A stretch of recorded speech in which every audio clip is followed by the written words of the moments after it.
എന്തെങ്കിലും ഒരു പ്രത്യേക വിഷയം നിയ്യത്ത് ചെയ്തിട്ട് ഒരു മുസ്ലിം ഈ ദിക്ർ അങ്ങോട്ട് ചൊല്ലിയിട്ട് അള്ളാഹിനോട് ദുആ ചെയ്താൽ ഇല്ലസ്തജാബ ലഹു, അള്ളാഹു അവന് ഇജാബത്ത് കൊടുത്തിരിക്കുമെന്ന് മഹാനായ മുത്ത് മുഹമ്മദ് മുസ്തഫ. പലരുടെയും പ്രശ്നം മക്കളില്ലാത്ത സങ്കടം. പലരും കടം കൊണ്ട് കഷ്ടപ്പെടാൻ, പലരും മക്കളുടെ പഠനവുമായി ബന്ധപ്പെട്ട് എത്ര പറഞ്ഞു കൊടുത്താലും മനസ്സിലാവണില്ല. മൊബൈലിന് അടിമപ്പെട്ട് ആ വിഷയത്തിലായിട്ട് ലയിച്ചു ചേർന്നു എന്നല്ലാതെ പഠനത്തോട് താല്പര്യമല്ല. ആ സങ്കടം പറഞ്ഞ് ദുആ ചെയ്യാൻ ഏൽപ്പിച്ചവരുണ്ട്. അത് 8, 10, 12, 14, 15 വയസ്സായി പഠിക്കുന്ന മക്കൾക്ക് അതിനോട് ഒരു താല്പര്യമില്ല. പറഞ്ഞു കൊടുത്താൽ തലയിൽ കയറൂല. 13 വയസ്സായ മകന് അക്ഷരം പോലും അറിയൂല ഉസ്താദേ, പിന്നെന്ത് പറയാനാ? അങ്ങനെയൊക്കെ വിഷമിക്കുന്നവരില്ലേ? പിന്നെ വിദേശത്തൊക്കെ നമ്മുടെ ബാക്കിക്കാര് പോയി അതിൻ്റെ പേരിലുള്ള പൊല്ലാപ്പുകളും കാര്യങ്ങളും അവരനുഭവിക്കുന്ന പ്രയാസങ്ങളും പറഞ്ഞ് ദുആ ചെയ്യാൻ ഏൽപ്പിച്ചവർ, കുടുംബത്തിൽ പ്രതിസന്ധികൾ അനുഭവിക്കുന്നവർ. നമുക്കൊരു കാര്യം ചെയ്യാം. നിങ്ങളിൽ ഓരോരുത്തരുടെയും ഉദ്ദേശ ലക്ഷ്യങ്ങൾ എന്തെന്ന് നിങ്ങൾക്കറിയാം. നിങ്ങളിൽ ഓരോരുത്തരും അനുഭവിക്കുന്ന പ്രയാസങ്ങൾ എന്താണെന്ന് നിങ്ങൾക്കറിയാം. പെട്ടെന്ന് നടന്നു കിട്ടണമെന്ന് നിങ്ങൾ ആഗ്രഹിക്കുന്ന കാര്യങ്ങൾ എന്തെന്ന് നിങ്ങൾക്കറിയാം. ആ നിയ്യത്ത് മനസ്സിൽ വെച്ചിട്ട് ഒരല്പനേരം അല്ലാഹ് എന്ന ചിന്തയോടുകൂടെ ഒന്ന് കിബിലക്ക് മുന്നിട്ടിരുന്ന് പ്രിയപ്പെട്ടവരെ 111 തവണ ഇൻഷാ അല്ലാഹ് ഈ ദിക്റൊന്ന് നിങ്ങൾ ചൊല്ലി തീർക്കണം. അല്ലാഹു നമുക്ക് അതിന് തൗഫീക്ക് തരട്ടെ. ഇതൊരു ഭയങ്കര മരുന്നാണ്, ഇതൊരു ഭയങ്കര ഫലമുള്ള സംഗതിയാണ്. ബഹുമാന്യരായ മുഅ്മിനീങ്ങളെ, ദൈനംദിന ജീവിതത്തിൽ ലാ ഇലാഹ ഇല്ലാ അൻത സുബ്ഹാനക ഇന്നി കുന്തു മിനൽ ളാലിമീൻ എന്ന ദിക്റിന് വലിയ പ്രാധാന്യം കൊടുക്കണം. ദിവസവും ഒരു 40 തവണയെങ്കിലും 41 തവണയെങ്കിലും അത് ചൊല്ലാൻ ശ്രമിക്കണം. അത് ജീവിതത്തിൽ വലിയ ബറക്കത്തുണ്ടാവാനും രക്ഷയുണ്ടാവാനും കാരണമാകുമെന്നൊക്കെ ഇന്നലെ നമ്മൾ വിശദീകരിച്ചിട്ടുണ്ട്. കൂട്ടത്തിൽ ഇന്നത്തെ മജ്ലിസിൽ പങ്കാളികളാകുമ്പോഴത്തേക്ക് ഇന്നത്തെ മജ്ലിസിൽ നമ്മൾ സംബന്ധിക്കുമ്പോഴത്തേക്ക് ഒരു 40 തവണയെങ്കിലും ഈ പവിത്രമായ പരിശുദ്ധമായ തസ്ബീഹ് ഒന്ന് ചൊല്ലണമെന്ന് നമ്മൾ ഓർമ്മപ്പെടുത്തിയിരുന്നു. നിങ്ങൾക്ക് ഓർമ്മയുണ്ടോ? ഇത് ചൊല്ലിയിരുന്നോ? ആ ദിക്ർ ചൊല്ലിയിരുന്നോ? അല്ലാഹു തൗഫീഖ് നൽകട്ടെ. അല്ലാഹു തൗഫീഖ് നൽകട്ടെ. അല്ലാഹു ചൊല്ലിയവരിൽ നിന്നൊക്കെയും അത് സ്വീകരിക്കട്ടെ. അതിൻ്റെയൊക്കെയും ഖൈറും ബറക്കത്തും റാഹത്തും സന്തോഷവും സമാധാനവും ഇജാബത്തും അല്ലാഹു നമ്മുടെ കൂട്ടത്തിൽ എല്ലാവർക്കും നൽകട്ടെ. ഒരുപാട് മുഅ്മിനീങ്ങൾ പ്രതീക്ഷയോടുകൂടെ അത് ചൊല്ലിയിട്ടുണ്ട്. പലരെയും അറിയിച്ച് ചൊല്ലാൻ ആവശ്യപ്പെടുകയും ചെയ്തിട്ടുണ്ട്. കമന്റ് ബോക്സിലൂടെ അത് ചൊല്ലിയിട്ടുണ്ട് എന്നൊക്കെ പലരും അറിയിച്ചു കൊണ്ടിരിക്കുന്നു. അൽഹംദുലില്ലാഹ്, അല്ലാഹു സ്വീകരിക്കട്ടെ. ആമീൻ പറഞ്ഞേക്ക് എല്ലാവരും. അല്ലാഹു സ്വീകരിക്കട്ടെ. അത് ചൊല്ലുമ്പോ വല്ലാത്ത ഒരു ആത്മാർത്ഥത നമ്മളിൽ ഉണ്ടാവണം. ദിക്റുല്ലാഹി കേവലം നാവിൽ മാത്രം ഒതുങ്ങുന്ന ദിക്റായി മാറരുത്. അത് ഖൽബിൽ കൂടി ഉണ്ടാവണം. നിങ്ങളറിയോ, സഹാബിമാരിൽ ചിലർ ഈ ദിക്ർ ചൊല്ലുന്ന സമയത്ത് അവർ എവിടെയാണെന്ന് പോലും അറിയാത്തൊരവസ്ഥയിൽ അവരെത്തിപ്പെടുമായിരുന്നു. അവരുടെ മുന്നിൽ വരുന്നവരെയും അവരോട് സലാം പറയുന്നവരെയും അറിയാത്ത തരത്തിലേക്ക് അവരുടെ ശ്രദ്ധ ഈ ദിക്ർ ചൊല്ലുമ്പോൾ ഈ ദിക്റിലും അല്ലാഹുവിലുമായി ലയിച്ചു ചേരുമായിരുന്നു. നമ്മളിൽ ഓരോരുത്തരും ചൊല്ലിയത് എങ്ങനെയാണ് എന്ന് നമുക്കറിയാമല്ലോ. പരമാവധി അല്ലാഹുവിലേക്ക് മനസ്സ് സമർപ്പിച്ചിട്ടാവണം ഇൻഷാ അല്ലാഹ് ഈ ദിക്ർ നമ്മൾ ചൊല്ലേണ്ടത്. നാളത്തെ മജ്ലിസിൽ ഹദ്ദാദിന് ശേഷം ലാ ഇലാഹ ഇല്ലാ അൻത സുബ്ഹാനക ഇന്നി കുന്തു മിനൽ ളാലിമീൻ എന്ന ദിക്ർ 111 തവണ നമ്മൾ ഒന്നിച്ച് ചൊല്ലിയിട്ട് ഇൻഷാ അല്ലാഹ് നമുക്ക് റബ്ബിനോട് ദുആ ചെയ്യണം. അതിനു മുമ്പ് നാളത്തെ മജ്‌ലിസിലേക്ക് നിങ്ങൾ വരുമ്പോൾ ഇന്നലെ 40 തവണയാണ് ചൊല്ലാൻ പറഞ്ഞതെങ്കിൽ ഇന്ന് ഞാൻ നിങ്ങളോട് പറയുന്നു 111 തവണ നാളത്തെ മജ്‌ലിസിലേക്ക് വരുമ്പോൾ ഒറ്റക്ക് ചൊല്ലി തീർക്കണം. നാളത്തെ മജ്‌ലിസിൽ ഇൻഷാ അല്ലാഹ് നമ്മൾ കൂട്ടമായി ഈ മജ്‌ലിസ് 111 തവണ ഹദ്ദാദിന് ശേഷം ചൊല്ലിയിട്ട് മനസ്സ് റബ്ബിലേക്ക് സമർപ്പിച്ച് ചൊല്ലിയിട്ട് നമുക്ക് ദുആ ചെയ്യണം. അല്ലാഹു തൗഫീഖ് തരട്ടെ. എല്ലാരും ആമീൻ പറഞ്ഞേക്ക്. അല്ലാഹു തൗഫീഖ് നൽകട്ടെ. ഈ ദിക്ർ സഹാബികൾക്കൊരു ലഹരിയായിരുന്നു. ഇതവർക്ക് വല്ലാത്ത ആനന്ദമായിരുന്നു. ഈ ദിക്റിൽ അങ്ങ് ലയിച്ചാൽ എന്താണ് പരിസരത്ത് നടക്കുന്നതെന്ന് പോലും പലപ്പോഴും സഹാബത്തുൽ കിറാം അറിഞ്ഞിരുന്നില്ല. ഇമാം അഹ്മദ് റളിയല്ലാഹു അൻഹു ഉദ്ധരിച്ചൊരു ഹദീസ് പറയട്ടെ. നല്ല പോലെ ശ്രദ്ധിക്കണം. നിങ്ങൾ ഇതിന്റെ ആളായി ഇങ്ങോട്ട് മാറണം. നിങ്ങൾ ഈ സന്ദേശം ആവുന്നവരിലേക്ക് എത്തിക്കണം. വേണ്ടപ്പെട്ടവരൊക്കെ അതിൽ പങ്കാളികളാക്കണം. എന്തിനെന്നറിയോ? അതുകൊണ്ടൊക്കെ എന്തെങ്കിലും ഒരു ദറജ ആഖിറത്തിൽ നമുക്ക് കൂടണം. എന്തെങ്കിലുമൊക്കെ പ്രയാസം ദുനിയാവിലുണ്ടെങ്കിൽ നീങ്ങിക്കിട്ടണം. ആ നിയ്യത്തോടുകൂടെ അല്ലാഹു തൗഫീഖ് തരട്ടെ. അല്ലാഹു തൗഫീഖ് തരട്ടെ. ഇമാം മുഹമ്മദ് റളിയല്ലാഹു അൻഹു ഉദ്ധരിച്ചൊരു ഹദീസ് عن سعد بن أبي وقاص رضي الله عنه قال ചില്ലറക്കാരനല്ലോ സഅദ് ഇബ്നു അബീ വഖാസ് റളിയല്ലാഹു അൻഹു സ്വർഗ്ഗക്കാരനാണെന്ന് അല്ലാഹുവിന്റെ റസൂല് ഉറപ്പിച്ചു പറഞ്ഞ സഹാബിയാണ്. അതുകൊണ്ട് മിണ്ടാതിരിക്കണ്ട, ഒന്ന് റളിയല്ലാഹു അൻഹു ചൊല്ലിക്കോളൂ. അല്ലാഹു നാളെ റബ്ബിന്റെ കോടതിയിൽ അവരെയൊക്കെ കണ്ടുമുട്ടാൻ നമുക്ക് തൗഫീഖ് തരട്ടെ. അല്ലാഹു ഭാഗ്യം തരട്ടെ.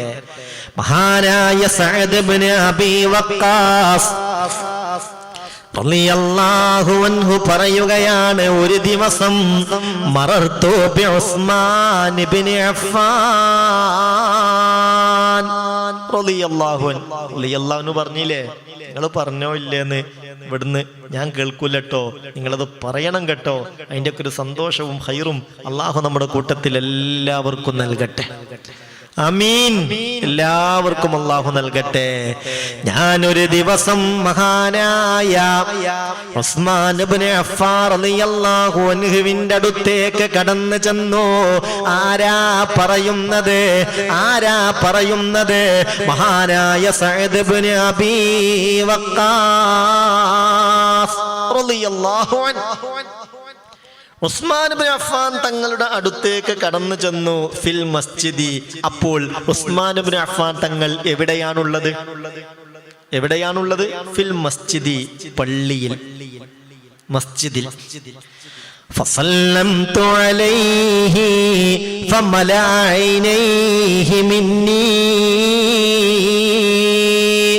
സഹോദരാ ശ്രദ്ധിക്കണേ, സഹോദരി ശ്രദ്ധിക്കണേ, ഞാൻ അദ്ദേഹത്തോട് സലാം ചൊല്ലി. പള്ളിയിലിരിക്കുന്ന ഉസ്മാൻ ഇബ്നു അഫ്ഫാൻ റളിയല്ലാഹു അൻഹുവിനോട് ഞാൻ സലാം ചൊല്ലി. പക്ഷേ എന്നെങ്ങനെ നോക്കി, ഫമലഅ ഐനൈഹി മിന്നീ, കണ്ണിങ്ങനെ നിറഞ്ഞു നിൽക്കുന്നുണ്ട്. ഫലം യറുദ്ദ അലയ്യ സലാം, സലാം മടക്കിയില്ല. സലാം ഞാൻ ചൊല്ലിയെങ്കിലും സലാം മടക്കിയില്ല. ആ മനുഷ്യന്റെ കണ്ണ് നിറഞ്ഞിരിക്കുകയാണ്. ഖബറിനെ കുറിച്ചൊക്കെ പറയുമ്പോ, ഖബറിന്റെ കാര്യങ്ങളൊക്കെ കേൾക്കുമ്പോ, ഖബറൊക്കെ കണ്ടാൽ അപ്പോൾ പൊട്ടി വിങ്ങി കരയുമായിരുന്നു സയ്യിദുനാ ഉസ്മാൻ ഇബ്നു അഫ്ഫാൻ. സയ്യിദുന ഉസ്മാൻ ഖബർ കണ്ടാൽ പിന്നെ നിറയുന്നതാണിരോ കണ്ണുകൾ ക്ഷണം തന്നെ. ആ മഹാനായ സഹാബി വര്യനാണ് സയ്യിദുന ഉസ്മാൻ ഇബ്നു അഫ്ഫാൻ റളിയല്ലാഹു അൻഹു. സഅദ് ഇബ്നു അബീ വഖാസ് തങ്ങൾ പറയാണ്, ഞാൻ ചെന്നു, സലാം ചൊല്ലി, സലാമൊന്നും മടക്കിയില്ല. നോക്കുമ്പോ കണ്ണിങ്ങനെ നിറഞ്ഞു ഒലിക്കുന്നുണ്ട്. എനിക്ക് സങ്കടായി. കാരണം ഞാൻ സലാം പറഞ്ഞിട്ട് സലാം മടക്കിയില്ലല്ലോ, സലാം പറഞ്ഞിട്ട് സലാം മടക്കിയില്ലല്ലോ. എനിക്ക് വല്ലാത്ത വേദനയായി. ഉടനെ ഞാൻ എന്തു ചെയ്തെന്നറിയോ? ഫാതൈതു ഉമർ ഇബ്നുൽ ഖത്താബ്, അന്ന് ഭരണാധികാരിയായ അമീറുൽ മുഅ്മിനീൻ ഉമർ ഇബ്നുൽ ഖത്താബ് റളിയല്ലാഹു അൻഹുവിനെ സമീപിച്ചു. ഉമർ റളിയല്ലാഹുവിന്റെ അടുത്തേക്ക് ചെന്നു. റളിയല്ലാഹു പറയുന്നത് എല്ലാത്തിനും ഇങ്ങനെ പറയാൻ നിൽക്കണ്ട. ഓരോ സഹാബിമാരുടെയും പേര് പറയുമ്പോ നിങ്ങൾ റളിയല്ലാഹു ചൊല്ലിയോ ചൊല്ലിയില്ലേ മറന്നോ? ഒരു മജ്ലിസിൽ ഇരിക്കുമ്പോ നമ്മളെ മൈൻഡ് എന്താണോ ആ ഒരു മൈൻഡിൽ തന്നെ ഇതിൽ പങ്കെടുക്കുക. അപ്പൊ ഇതിന്റെ ഹൈറ് നമുക്ക് കിട്ടും. അല്ലാത്ത നിലക്ക് കഴിയാത്തത് കൊണ്ടാ. ഇന്നിപ്പോ നമ്മുടെ രാമനാട്ടുകര ചേലേമ്പ്രയിലുള്ള ഒരു സഹോദരനും സഹോദരി ഇവിടെ വന്നിരുന്നു. ആ സഹോദരി ഇങ്ങനെ പറഞ്ഞു, എന്നാണ് ഉസ്താദെ ഒന്ന് നേരിട്ട് മജ്ലിസിൽ പങ്കെടുക്കേണ്ട പടച്ചോനെ, വല്ലാത്തൊരാഗ്രഹം ഉണ്ട് ആ ക്ലാസ്സിൽ നേരിട്ടൊന്ന് പങ്കെടുക്കാൻ. എപ്പോഴാ ഉണ്ടാവുകയെന്ന് ചോദിച്ചു. 1 മണിക്കൂർ മുമ്പ്. അപ്പൊ നമുക്കൊക്കെ അങ്ങനെ വലിയ ആഗ്രഹമുണ്ട്. പക്ഷെ ഇന്നത്തെ ഒരു സമയത്ത് അതിന് കഴിയാത്തത് കൊണ്ടല്ലേ ഇങ്ങനെയൊക്കെയുള്ള പരിപാടികൾ നമ്മൾ സംബന്ധിക്കുന്നത്. നമ്മൾ നീയത്തായിട്ട് നന്നാക്കി നമ്മൾ മജ്ലിസിൽ ഇരിക്കുക എന്നുള്ള ആ ഒരു ആത്മീയ നിർവൃത്തിയിലാണെങ്കിൽ നിങ്ങൾ ആശങ്കപ്പെടേണ്ടതില്ല. നമുക്ക് അള്ളാഹു ഇതിന് വലിയ കൂലിയായിരിക്കും, അളവറ്റ പ്രതിഫലമായിരിക്കും നൽകുന്നത്. അള്ളാഹു തൗഫീക്ക് തരട്ടെ, അള്ളാഹു തൗഫീക്ക് തരട്ടെ.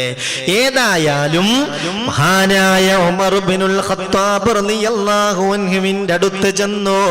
എന്നിട്ട് ഞാൻ പറഞ്ഞു, യാ അമീറൽ മുഅ്മിനീൻ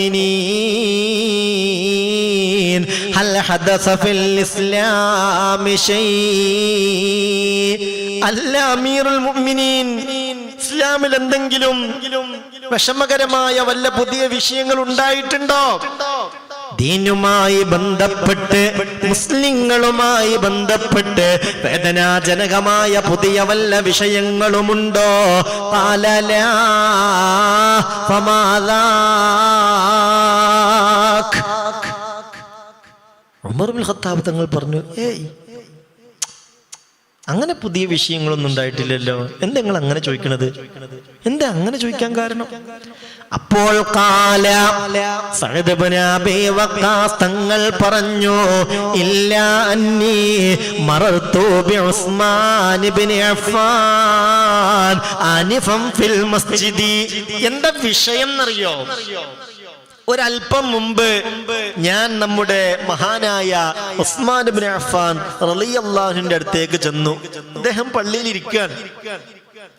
ഫസല്ലംതു അലൈഹി, ഞാൻ അദ്ദേഹത്തോട് സലാം ചൊല്ലി. ഫമലഅൈനൈഹി മിന്നീ ഫലം യറുദ്ദ അലയ്യ സലാം. ആ മനുഷ്യന്റെ കണ്ണൊക്കെ ഇങ്ങനെ നിറഞ്ഞിരിക്കുന്നുണ്ട്, സങ്കടപ്പെട്ടിരിക്കുന്നത് പോലെ. സലാം പറഞ്ഞിട്ട് സലാം മടക്കണ്ടേ? മടക്കിയില്ല. സലാം ഞാൻ പറഞ്ഞു, പക്ഷേ സലാം മടക്കിയില്ല. എന്താണ് സംഭവിച്ചതെന്ന് എനിക്കറിയില്ല. ഞാൻ വലിയ സങ്കടത്തിലാണ്. ഉടനെ ഉമർ ഇബ്നുൽ ഖത്താബ് തങ്ങൾ എന്ത് ചെയ്തെന്നറിയോ? ഉസ്മാൻ ഇബ്നു അഫ്ഫാൻ റളിയല്ലാഹു അൻഹുവിലേക്ക് ആളെ അയച്ചു, കാര്യമന്വേഷിച്ചു. സഅദ് ഇബ്നു അബീ വഖാസ് എന്നവർ നിങ്ങളടുത്ത് വന്നു, നിങ്ങളെ കണ്ടു, നിങ്ങളോട് സലാം പറഞ്ഞു, നിങ്ങൾ സലാം മടക്കിയില്ല, കണ്ണും നിറച്ചിരിക്കാന്ന് പറഞ്ഞല്ലോ. എന്താ നിങ്ങൾക്ക് അദ്ദേഹത്തോട് വല്ല വെറുപ്പുണ്ടോ? എന്താണ് നിങ്ങളെ പ്രശ്നം? എന്താണ് വിഷയം? ഉസ്മാൻ ഇബ്നു അഫ്ഫാൻ തങ്ങളുടെ മറുപടി, പടച്ചോനെ റബ്ബേ, എന്തെങ്ങൾ ഈ പറയണത്? ഞാനൊന്നും അറിഞ്ഞില്ലല്ലോ. എൻ്റെ അടുത്തൊരാളും വന്നത് ഞാൻ അറിഞ്ഞിട്ടില്ല. എന്നാൽ ഒരു പക്ഷേ വന്നിട്ടുണ്ടാവാം, ഞാൻ നിഷേധിക്കുന്നില്ല. വന്നിട്ടുണ്ടാവാം, ഞാൻ നിഷേധിക്കുന്നില്ല. വമാ ഉഹദ്ദിസു നഫ്സി ബികലിമത്തിൻ സമിഅതുഹാ മിർ റസൂലില്ലാഹ് ലാ വല്ലാഹി മാ ദകർതുഹാ ഖത്തു ഇല്ലാ തഗ്ശാ ബസരി വഖൽബി ഗിശാവാ. ഇതൊന്ന് ശ്രദ്ധിക്കെന്റെ പ്രിയപ്പെട്ട പൊന്നു സഹോദരാ, ഇതൊന്ന് നല്ല പോലെ ശ്രദ്ധിക്കെന്റെ പ്രിയപ്പെട്ട സഹോദരി, ഉമ്മമാരെ, പെങ്ങന്മാരെ. ഉസ്മാൻ ഇബ്നു അഫ്ഫാൻ തങ്ങൾ പറയുകയാണ്, ഒരു പക്ഷേ അദ്ദേഹം എൻ്റെ അടുത്തേക്ക് വന്നിരിക്കാം, എന്നോട് സലാം പറഞ്ഞിരിക്കാം.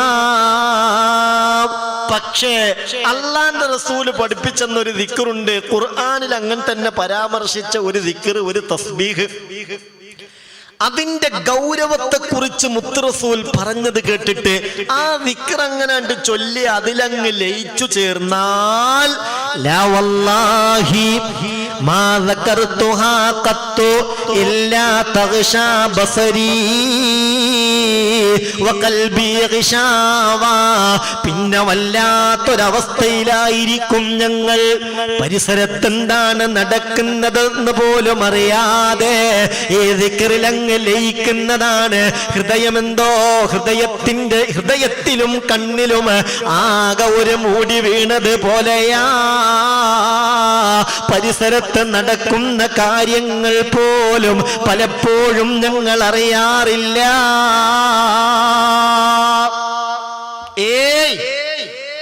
സഅദ് ഇബ്നു അബീ വഖാസ് റളിയല്ലാഹു അൻഹു വന്നിട്ട് ഉസ്മാൻ ഇബ്നു അഫ്ഫാൻ തങ്ങളോട് സലാം പറഞ്ഞ വിവരം ആരറിഞ്ഞില്ല? ഉസ്മാൻ ഇബ്നു അഫ്ഫാൻ തങ്ങൾ അറിഞ്ഞില്ല. അതിന്റെ കാരണം പറയാ, ഉമർ തങ്ങളുടെ അടുക്കൽ പരാതി കിട്ടിയപ്പോ അന്വേഷിച്ചപ്പോ പറയാ, വന്നിട്ടുണ്ടാവാ, സലാം പറഞ്ഞിട്ടുണ്ടാവാ, പക്ഷെ ലാ ഇലാഹ ഇല്ലാ അൻത സുബ്ഹാനക ഇന്നി കുന്തു മിനൽ ളാലിമീൻ, ആ ഒരു ദിക്റുണ്ടല്ലോ, അതങ്ങട്ട് ചൊല്ലി അതിലങ്ങ് ലയിച്ചാൽ പിന്നൊരു പ്രത്യേക അനുഭൂതിയും അവസ്ഥയുമായിരിക്കും ഞങ്ങൾക്ക്. എനിക്കൊക്കെ കൃത്യമായത് ബോധ്യപ്പെട്ടിട്ടുണ്ട് എന്ന് മഹാനായ ഉസ്മാൻ ഇബ്നു അഫ്ഫാൻ റളിയല്ലാഹു അൻഹു പരിസരത്ത് വന്നിട്ട് സലാം പറഞ്ഞത് ഞാൻ അറിഞ്ഞിട്ടില്ല. മുഅ്മിനെ ശ്രദ്ധിക്കണം. മഹാനായ ഉമർ ഇബ്നുൽ ഖത്താബ് റളിയല്ലാഹു അൻഹുവിന് വിശദീകരണം കിട്ടിയപ്പോൾ ഉമർ ഇബ്നുൽ ഖത്താബ് തങ്ങൾ പറയുകയാണ്, അവ്വലു ദഅവത്തിൻ ദഅവത്തു ദിന്നൂൻ إذ هو في بطن الحوت لا إله إلا أنت سبحانك إني كنت من الظالمين. ശരിയാണ്.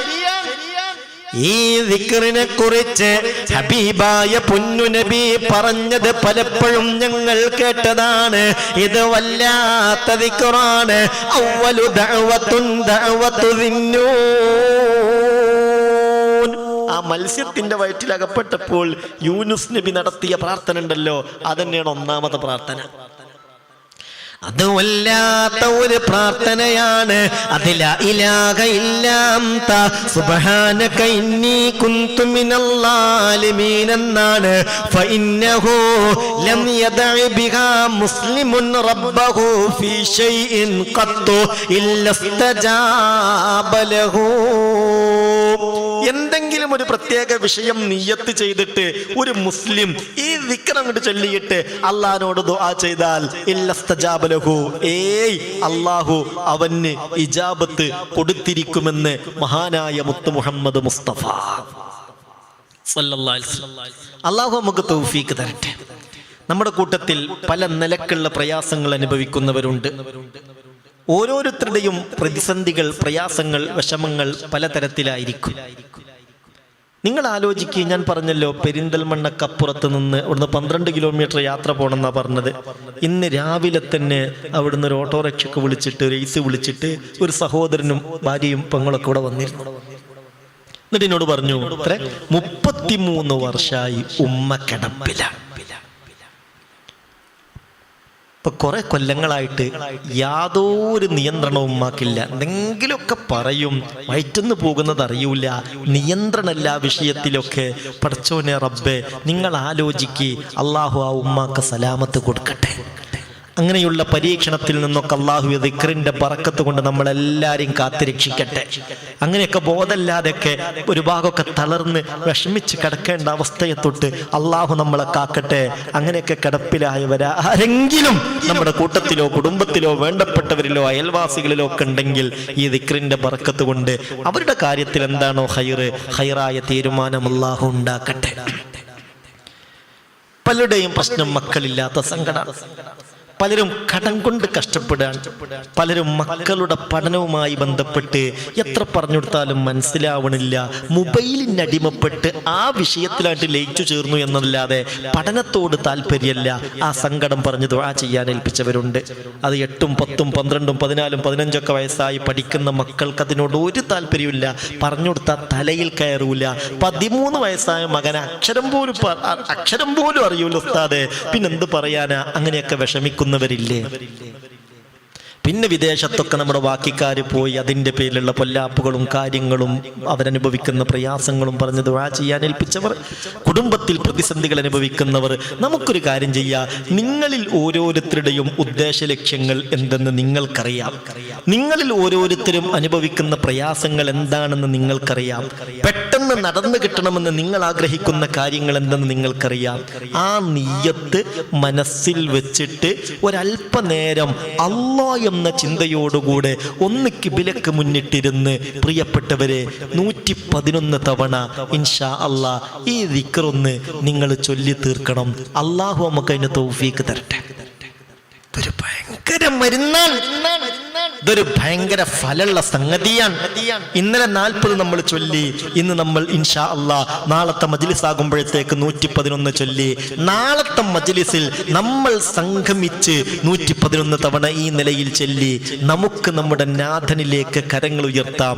തീർച്ചയായും ഫലം കിട്ടും, കിട്ടിയിരിക്കും. അല്ലാഹു തൗഫീക്ക് നൽകട്ടെ. ആമീൻ പറഞ്ഞേക്ക്. അല്ലാഹു തൗഫീക്ക് നൽകട്ടെ. ഹബീബായ നബി തങ്ങൾ ചോദിച്ചില്ലേ, അലാ ഉഖ്ബിറുക്കും ബിശൈഇൻ ഇദാ നസല ബിറജുലിൻ മിൻകും കർബുൻ ഔ ബലാ മിൻ അംരി ദുനിയാ ദആ ബിഹി ഫഫുരിജാനുഹു ദുആഉ ദിന്നൂൻ. വല്ലാത്ത ഒരു വാക്കാണിത്. ഇത് ആലോചിക്കേണ്ട വാക്കാണ്. അലാ ഉഖ്ബിറുക്കും, സഹാബ നിങ്ങൾക്ക് ഞാൻ പറഞ്ഞു തരട്ടെയോ, ഞാൻ പറഞ്ഞു നിങ്ങളെ അറിയിക്കട്ടെയോ, ബിശൈഇൻ ഒരു കാര്യം. എന്തേ വിഷയമെന്നറിയോ? ഇദാ നസല ബിറജുലിൻ മിൻകും കർബുൻ ഔ ബലാ, നിങ്ങളിൽ ഒരാൾക്ക് എന്തെങ്കിലും മാനസികമായി വിഷമിപ്പിക്കുന്ന വിധത്തിലുള്ള, ശാരീരികമായി പ്രയാസങ്ങൾ വരുത്തുന്ന വിധത്തിലുള്ള ഒരു ബലാ, മുസീബത്ത്, പ്രയാസം, ബുദ്ധിമുട്ട്, വിഷമം എത്തിയെന്ന് വിചാരിക്കുക. മിൻ അംരി ദുനിയ, ഈ ദുനിയാവുമായി ബന്ധപ്പെട്ട്, കച്ചവടവുമായി ബന്ധപ്പെട്ട്, കൃഷിയുമായി ബന്ധപ്പെട്ട്, വരുമാന മാർഗങ്ങളുമായി ബന്ധപ്പെട്ട്, രോഗങ്ങളുമായി ബന്ധപ്പെട്ട്, കുടുംബത്തിൽ കലഹങ്ങളുമായി ബന്ധപ്പെട്ട്, ഇങ്ങനെ ഏത് നിലക്കുള്ള ഒരു പരീക്ഷണം, ഒരു വിഷമം ശാരീരികമായോ മാനസികമായോ അങ്ങനെ പ്രയാസപ്പെടുത്തുന്ന എന്തോ ഒരാൾക്കുണ്ടായെന്ന് കരുതുക.